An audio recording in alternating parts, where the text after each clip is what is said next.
The great thing about the learning community was that the participants were from all different racial backgrounds, cultural backgrounds, and we were able to have um, sometimes uncomfortable conversations about different biases. And the fact that they were able to be openly discussed and for an opportunity for others to hear someone else's viewpoint was amazing. My son, he had participated in this work program where he was advocating for,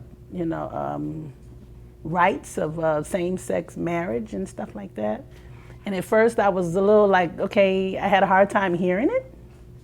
But then, thank goodness I was taking an anti-bias, community workshop. I was like, okay, let me listen, let me see, what avenue they coming from. So I was able to, open my eyes on that instead of looking through blinders.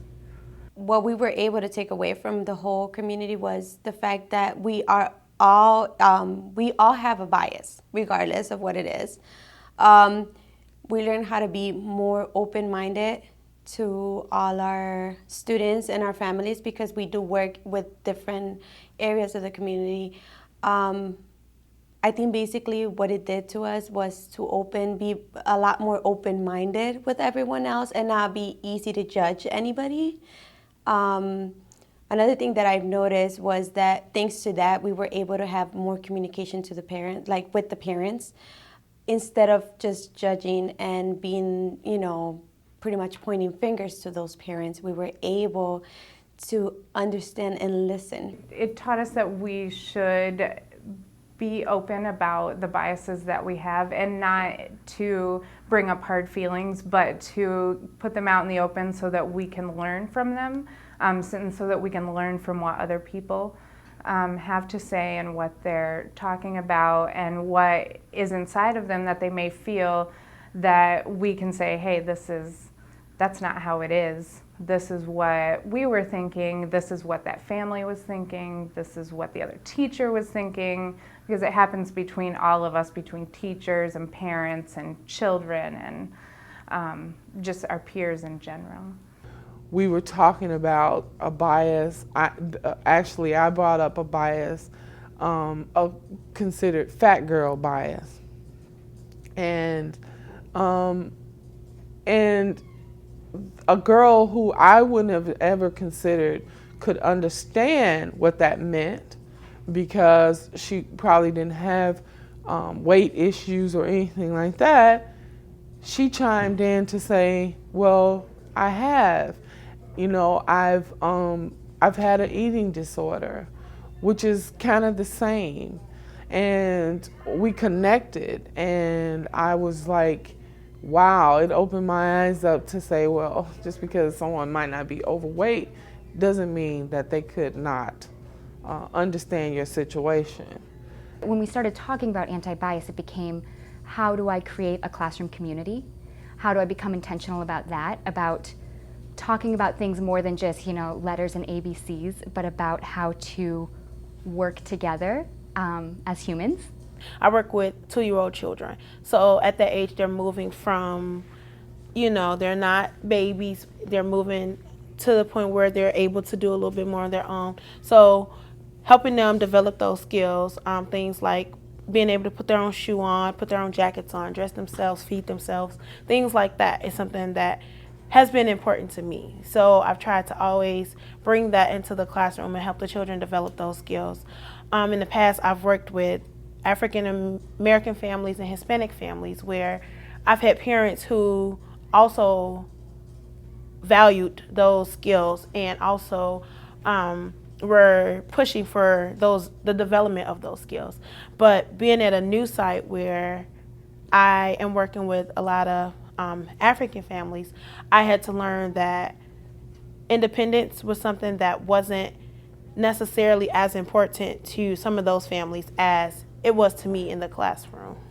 biases are not necessarily just stereotypes. So, like, we all have stereotypes that we would assume each person is, because that's what we've heard from other people or from the media or for anything.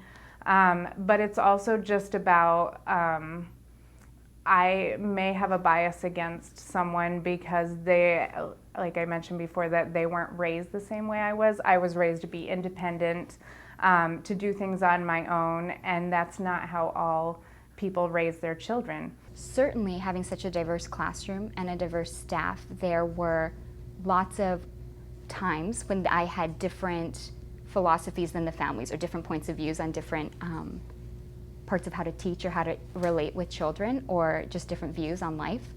The biggest thing I learned from the anti-bias community, though, was how to communicate about it. That there isn't black and white on things, that it's all so much about the conversation. I can't remember specifically, but there was, I remember a poem from Rumi that was shared about not having a right or wrong answer, but we'll meet out in a field where there aren't any perceptions or ideas of things, and that's where we'll find the answer together. That, you know, you really remove all of your ideas of what you think is the right choice, and both parties have to do that, families and the teacher, or children and the teacher, or teachers together, to find what the right answer is. With our learning community, we were able to understand that every family is unique on their own way, and that in order for us to continue that way, we're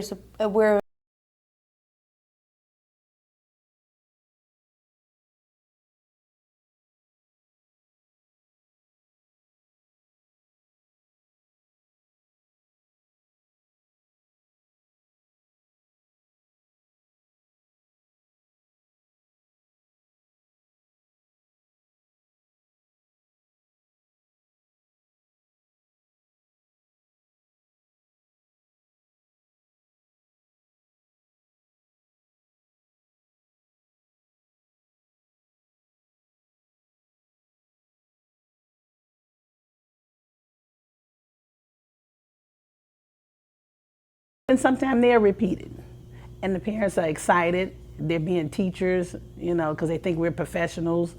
And here I'm asking them to teach me. I have one gentleman that come in. He has a long list of words for me to learn, and he even give me a deadline. So. What I brought away from the experience mostly is that I think that the traditional biases that we encounter, race, gender, that it goes far beyond that. And for me, just learning that anytime I look at a person and make judgments or assume things about them, could be a bias.